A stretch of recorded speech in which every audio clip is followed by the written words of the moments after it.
Well, thank you so much, ma'am, for accepting my invitation. I'm so grateful to you for sharing your experiences with me and with all the PhD aspirants from different countries. Before we start, I just want to you to grant permission that I can record this conversation and also I can post this on social media. So it is only possible. I mean, I will only do it if you allow. Yeah, So, it's quite okay for me. So yes, we can proceed with this. oh well, thank you so much. Thank you so much for these great words.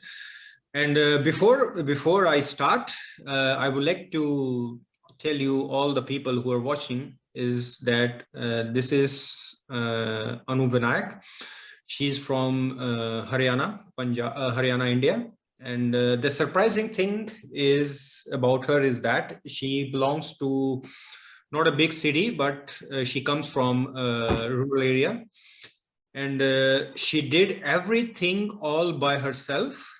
That how she graduated, and then she did masters, and then she managed to crack the PhD position in Norway. Because as far as I know, being PhD in Norway is one of the challenging tasks in your life or in this world, because Norway is the only country in which if you're doing PhD, it is counted as a work permit. And I think after 3 years, you will be eligible to apply for residency here. So this is the surprising fact about study in Norway or doing PhD in Norway. Because I remember someone told me that I think in Ireland or in UK, if you do PhD, it is calculated also as a work visa, but you cannot settle. When you finish, if you fail to find a suitable job, then you have to go back. So I assume there are number of people from different countries who are trying to, get the PhD position. And in my circle, I know only 2 or 3 people who actually managed to get PhD. And being a woman, it is very challenging, because the I think ma'am also gonna agree with me that in our culture it is a kind of a mindset that a woman or a girl, you don't need to study much, because all the thing you need to do in your whole life is to get married, having babies, then settle with your husband, and like this kind of mentality. And because of this, I think many girls or women, they fail to achieve success. So I think Anu ma'am, she did all by herself with the support of her family. But being here in Norway alone and getting accepted as a PhD is almost like, cracking an IES or IIT exam. So it is kind of an honor for me that I'm in contact with her and she agrees to share her experiences with me. And as you all know about me, I hope, because my name is Jasmeet and I used to be a student in Norway, and now I move different places in Europe. But soon I will be going to be in Norway again with a good job in hand and everything. But it's not about me, actually. It's about Anu ma'am. So last thing before she starts is that in my circle, I know many people. I have a huge circle. But it is not always like you call everyone your friend. And Anu ma'am, she is the finest people I know. And I totally appreciate her efforts and all the hard work she done, and the position she is right now. So I will gonna now let Anu ma'am to please introduce yourself, and so we can start further. Uh, Thank you, Jasmeet. Thank you for such humble introduction. I would ever expect from anyone. And I would say that only this kind of conversation, introduction can come from a great personality that you are. So yeah, to the people who are watching and who are actually planning to do PhD, I would say if I can do, anyone can do it. Starting from my school days, when I was in Hindi medium school. Right now, if I am speaking good English or anything, it just comes with the flow. It's nothing like that. You have to really start good from the very first day of your school or your school days. So I was in a Hindi medium school. I belong from a village that comes under Fatehpur district. So yes, until 10th grade, I was in Hindi medium school, that to Haryana board. Then I switched to non-medical from Fatehpur district. Then I went to city. And after that, I couldn't do good in AIEEE and IIT rank. I would be really honest here. I couldn't do it. But with support of my family and especially my father, he always used to say that you will get something good. You will eventually get something good. So I got admitted in one of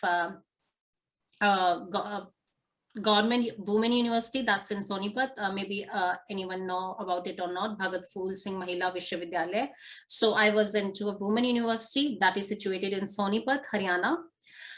And until then, I was not satisfied. So according to my parents, I was doing good. Wheresoever I was doing good, but I was not satisfied. So after that, this sense of being unsatisfied all the time, I went to NIT, because earlier I couldn't do good in AIEEE or IIT. So I tried cracking GATE, and I could go to NIT Kurukshetra for my master's. So for some reason, at that point I felt that, okay, if I can do it, maybe I can do something better after this too. So that feeling of being unsatisfied was always with me. That was the key, I guess, for me. So after doing my post-graduation, while I was doing my post-graduation, I met my supervisor with whom I did my research work. So until now I am in contact with him. And why I'm humbling and my voice is bit fluctuated, just because I'm just remembering all the moments that I had in my life. I'm not actually prepared for this interview, so yeah. That's okay, don't worry. Yeah. So so there I met a really wonderful professor, Jitendra Kumar Chabra. My batchmates and everyone was just doing masters for the sake of doing it, but he did really helped me and showed me that how research is done. So that's from him I learned how this research field is. So that's where I got interest in research field. And after that I joined a company in Gurgaon. Again, that feeling of unsatisfaction was with me. I was into research and I was doing some coding thing and being in industry. So I left my job within 3 months. That is not really easy when you have your first job in your hand in your career, and after 3 months of completing your training, you decide upon quitting your job. So first difficult thing for me was to inform my family that I don't like this job and I'm going to quit it. And again, my father played a really good role in that thing too. I called him that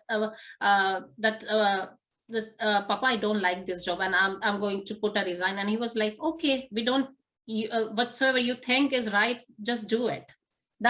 Those were his words, and I did it. And after that,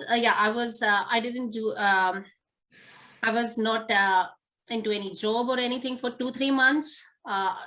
At that time, I qualified this CBSE NET exam because I really want to get into academia, research, and teaching field, because I really didn't like being in industry. So I thought of switching my career, because by then I could know that what I can do is teaching, research, or I am best suited for academia only. So those were the decisions I was making, unaware of that I will land up in Norway. Maybe that's why I was quitting that job. So after 3 months, I could join a private college after qualifying CBSE NET exam. And I was trying for, and by the time I joined this college, and I was there for 3 years doing my job as an assistant professor. Again, until now, I was not satisfied. So that was the key. I was carrying along with me until now, that I'm not satisfied. I'm not satisfied. So I got in a talk with my supervisor. I talked to him that what should I do now? I want to do PhD, but from where? And how should I proceed with this thing? So he was like, what are your priorities? Do you want to settle outside, or you want to get a good PhD? You need to prioritize your things, what you want in your life. And my words were, I want to have a good PhD. Doesn't matter where I get it. It could be in India only, or in any place of the world. So my priority was to do a good PhD. For me at that time, my priorities were not like I need to go to abroad. I was not desperate for abroad, but yes, I was desperate for getting a good PhD done. So I was applying for IIT Roorkee, IIT Mandi, IISc Bangalore, everywhere. And meanwhile, my professor contacted me, and he said there is a position in Norway too. If you want to apply, you can apply for that too. And there are some openings in Canada. If you want to want to do your PhD abroad, just apply for these positions. And I did apply for those positions as well. In India, I got some interview calls, but for some reason I couldn't attend it some, and for few I didn't qualify. That's also, I am being honest there too. And about the applications I put in Canada, when this COVID thing came in 2020, I got rejection mails that we have closed the vacancy. So now we don't want any more PhD candidates. And I was left with only one hope, that I had applied for here. So I had only one thing for me. I was at home, working from home in 2021. And that time this whole interview thing happened, 2-3 rounds of interview, and constant pressure from my family that you need to get married now. If you don't make this position, you have to get married. So I had, like the people say, I had only one thing, that either do it or you will be left with nothing. So yeah, I got this. So that, and now it's 1 year here, and now I quite feel satisfied, I would say. That's, of course, Norway is one of the beautiful countries in the world, and very peaceful. And living in Norway, because I'm also here since 2018, and I have seen everything. So Norway itself is a very good experience. Yeah, I would agree that. I would agree on that thing. When I landed first time here, and when I was landing in Oslo, and actually I could feel that this is heaven. Those were winter times. All I could see from my plane was snow and some green trees. And those visuals were really good. And after traveling so much, and it was my first international flight, and that chaos of Corona, I was wearing mask all the time. But when I landed and saw those visuals, all the tiredness was gone like this. So yeah, yes, I agree with that Norway has that charm, that those sceneries, and yeah. Yeah, of course, I totally agree. Okay, then let's move on to your PhD position. So can you tell me in which field you did your master's, and in which research topic are you working right now in PhD? Yeah, sure. So for my master's, I was in computer engineering department, and there my research topic was related to software engineering specifically. I'm not sure if every audience watching us would be able to relate if I go more specific into my topic. So it was more or less related to software engineering, where I was working on how to improve the processes that we use to code for. So yeah, that was my research topic during my master's, and there I published 2 conference papers during my master's. And when I was teaching, and before joining this PhD, and after completing my master, there was gap of 3 years when I was teaching as an assistant professor. So there too, I published some papers with my 2 papers with my students, and when I was still carrying my research topic, so I was working with my supervisor after that too. So I published 1 journal paper during that time, and 2 conference paper with my students. And yes, and when I came here, my research topic was still software engineering, but the problem I'm working on, that was quite new to me. So yeah, so common thread between my master's and my PhD is software engineering, but the processes that I was trying to improve on in my master's and now the work I'm doing is completely different. So yes. Okay. Yeah. Well, I'm from medical background, so I have no idea what this computer thing is. Yeah, so that's why I'm trying to keep it brief. Yeah, well, thank you so much. And so I actually, the problem is I received some questions about long time ago, Yeah. and I have a group and other things also. So my messenger has so many messages, so I forgot who actually texted me the message, but somehow I remember. But I think the question from everyone would be the same, that what are the requirements? Like if someone who has done masters and he or she wants to apply in as a PhD in Norway, so what things he must possess before applying, and what do you suggest?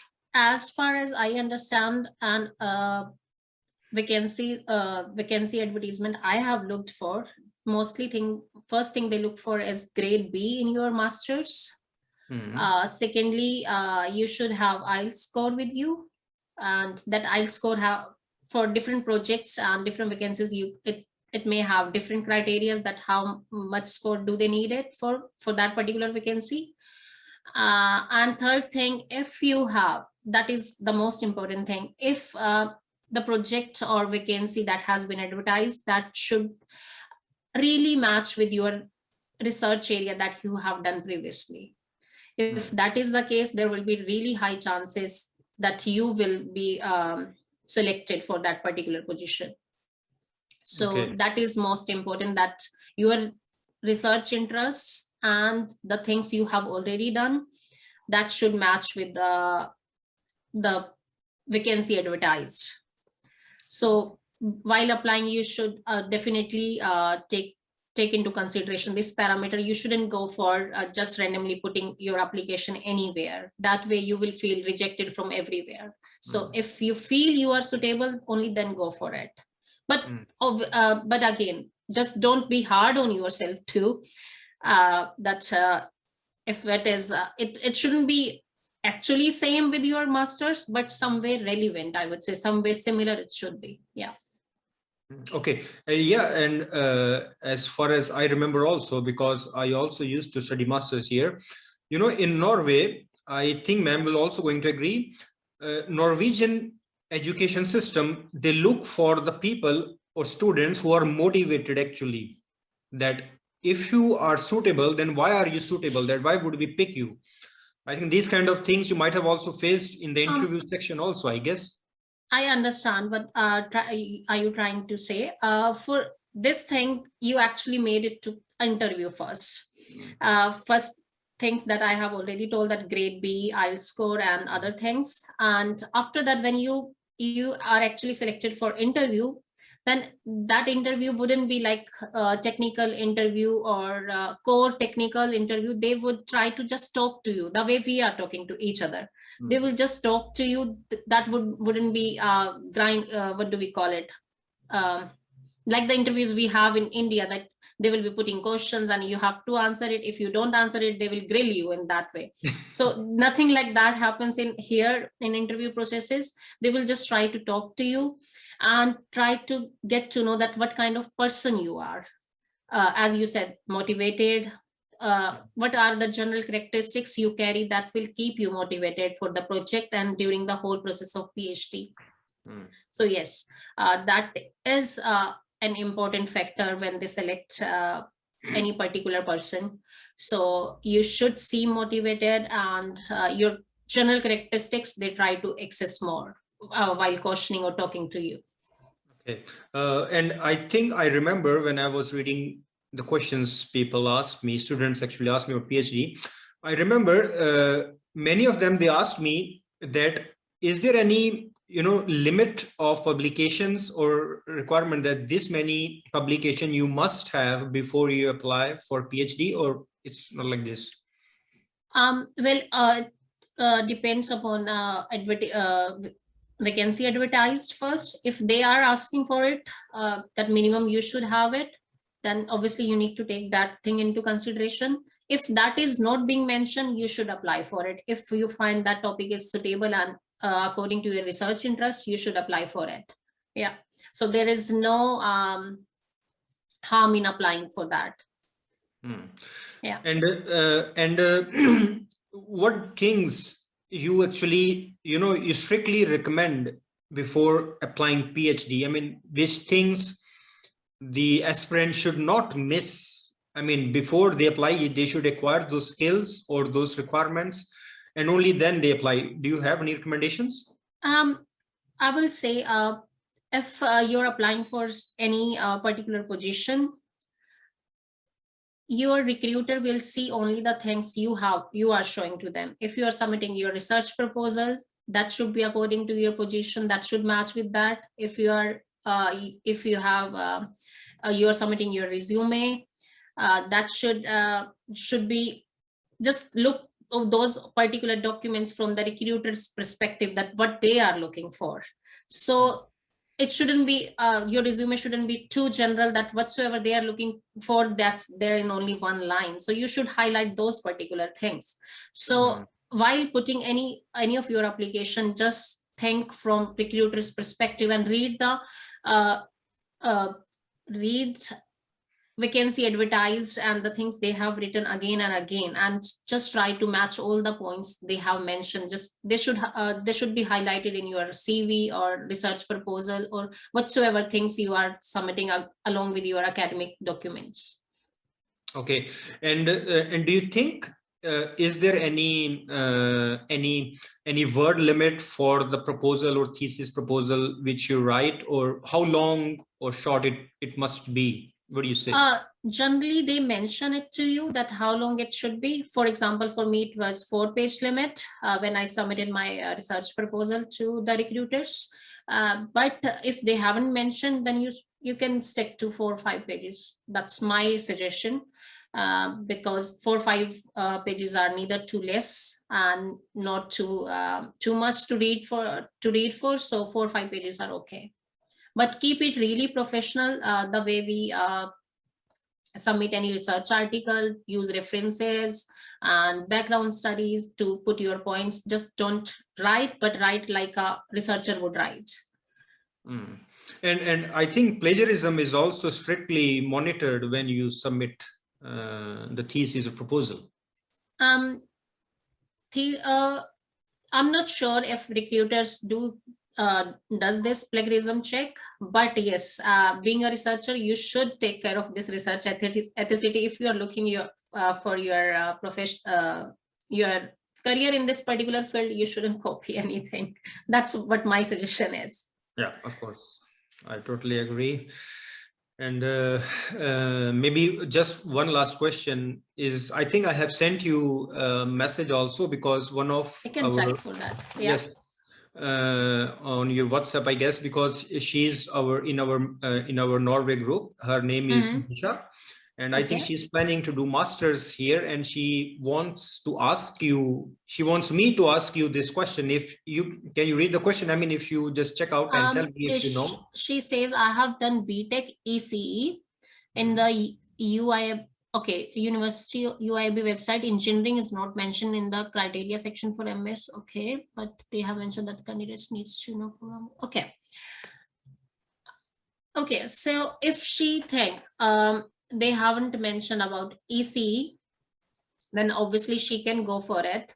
But still, if she has any doubts or queries regarding it, better persons would be the authorities who have advertised that particular program, or who are concerned with this particular master's program. In Norway, people are really quick. I guess they would definitely answer that. Still, if she feels like there are some unambiguities and she's not able to go through the application, then maybe she can reach us again. Or maybe you can answer if you know about this thing, because Yeah, I came here for PhD. So yeah, of course. Don't worry, Disha. You don't have to worry at all, So whatever help you need, you can just write on the group, or you can message me, or if you want to ask Anu ma'am something, you just write in the group and she will gonna answer. So I think this is all that I guess all the information is covered in this to all the PhD aspirants. I guess if they are watching, they will gonna find it very useful for if you're planning to apply in Norway. And just in the finishing moments, what do you suggest to all the women or the girls who are, want to study hard and research and everything? Because as far as I remember, she is a feminist.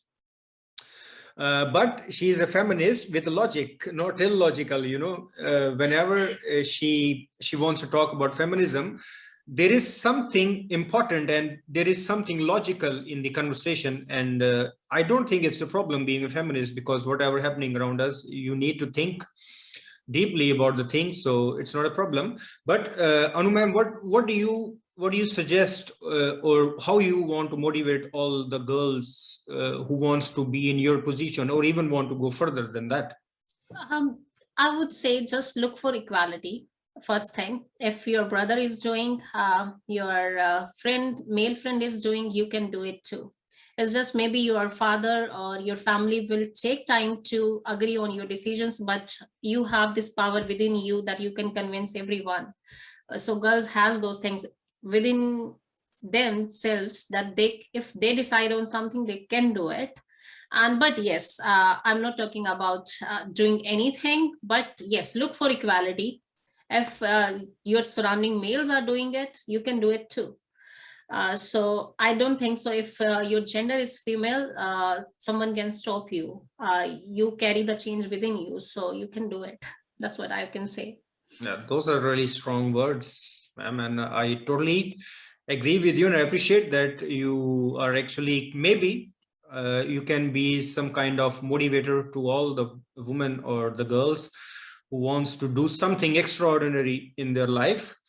And research work is totally, it is an era of globalization, and research is everywhere, in health sector, in economics, in IT also. In everything you see research work. So I think this is the epitome of being an educated man, if you do PhD and do research. I hope you mean men and women both when you said it. Of course, both of them. Of course, both Just of them. kidding. Okay. Because I am a man also, but I have no interest in doing PhD, because I have other things to do. So I think PhD is only for those people, including men, women, everyone, who wants to explore. Yeah, and to add on to this thing, research is not about when you get the position. Research starts from the very first point when you start looking for positions for it. So whensoever you ask any questions or any queries regarding any particular topic to anyone, just try doing research about it on your own. That would help you more and make you feel more confident that, okay, you looked for this particular thing, you reached this people, you tried talking to this particular professor for your research interest. That way you will feel more confident, and that's how I guess exposure comes to you. So research starts from the very first day, and everybody does research whatsoever they need. So that's also a research, so I would say. Yeah. So yeah. Okay, well, I think this is where we need to end, because I think we have answered all the questions, and maybe in the future, if there are more questions, so all the people or the students can ask directly in the group. Also, you can message me, and Madam Anu ma'am will also be able to see if there are any queries regarding PhD and everything. You please ask. And I think we need to finish now, because we have answered everything. And just in the finishing comment, I just want to say that this group, and we both are Indians, but you know, we Indians are basically famous for helping all. So please, who's are watching us, even if you're not Indians, it doesn't mean that we will not gonna help you at all. So if you need any help, assistance, guidance, no matter what country you're from, no matter what religion you have, what background, anything what you have, it doesn't matter to us. Education has no barriers, right? It has no limits. So if you want to ask anything, or if you need any kind of guidance in PhD, you please feel free to contact us. Anu ma'am will going to answer all your queries, I hope, whenever she has time. For sure, we can do that. Yeah. Okay, well, thank you so much. So I think we end here, ma'am. Well, thank you so much for being with us and helping us to all the PhD aspirants about the things they want to know. And maybe in future also, I would like to disturb you again. So I hope you also grant permission for that too, huh? For sure. That's why we are here. Yeah, of course. Thank you so much. Okay, well, thank you so much, ma'am. Have a great day, and we'll talk again later. See you. See you. Bye-bye.